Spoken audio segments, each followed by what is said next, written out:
So similar in nature, but not exactly the same.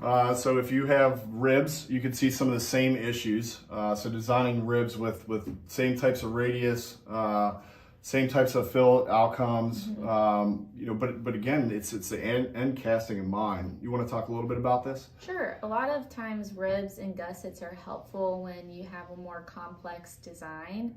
So if you have an area where, for example, again, you have maybe more variance in wall thickness, you can add these ribs and gussets to help fill in areas where maybe the metal would have, if you didn't have it, would have solidified before reaching it. So it helps metal flow to different complex areas in the casting.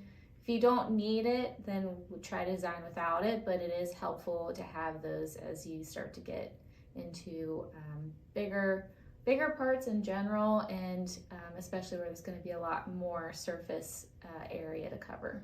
Yeah, and I think if we go back kind of a couple slides where we talk about the wall thickness, it really allows you to have some of that complexity without adding that additional cost of a thicker wall, which means more metal, which means more cost. So very, very important to keep in mind as you're designing your part. Again, do you want a good casting coming out? Does it need to be permanent mold? Does it need to be dyed? Does it need to be sand casting? But keeping ribs, fillets, that type of stuff in mind as you're designing this process here.